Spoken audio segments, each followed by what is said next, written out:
বারাসত সাংগঠনিক জেলা নিয়ে অভিষেকের বৈঠক শেষ। গোষ্ঠীদ্বন্দ্ব নিয়ে কড়া বার্তা দিয়েছেন তিনি। দুই পোস্ট নিয়ে বসে থাকা চলবে না, দলে এক ব্যক্তির এক পদের ওপর গুরুত্ব দিলেন অভিষেক। যুব সংগঠনে বয়সের ঊর্ধ্বসীমা 40 বেঁধে দিলেন তিনি। আলোচনায় প্রবীণদের বিশেষ গুরুত্ব দিলেন অভিষেক। পুরনোদের সম্মান দিয়ে নতুনদের নিয়ে চলার বার্তা দিয়েছেন তিনি। জ্যোতিপ্রিয় মল্লিকের সঙ্গেও আলাদা করে তিনি কথা বলেন। তার শারীরিক অবস্থার খোঁজ নেন অভিষেক। ব্লক সভাপতি বদল নিয়েও আলোচনা হয়েছে বৈঠকে। ব্লক সভাপতি নিয়ে দলই চূড়ান্ত সিদ্ধান্ত নেবে, এমন বার্তা, বলা ভালো কড়া বার্তা অভিষেকের তরফ থেকে এসেছে। নিয়ে বসে যে আলোচনা ভারতবর্ষের আর কোনো দলে হয় বলে আমার জানা নেই। আমরা সাংগঠনিক আলোচনা করেছি। আপনার বাড়িতে জেঠিমা কাকিমা মায়ের মধ্যে কখনো অশান্তি হয় না বলতে চান?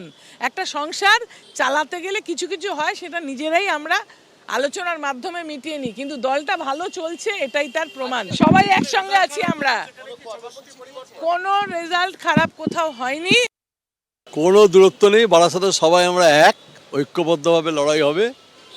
বুঝতে পারবে 2026-এ বুঝতে পারবে যে লড়াই।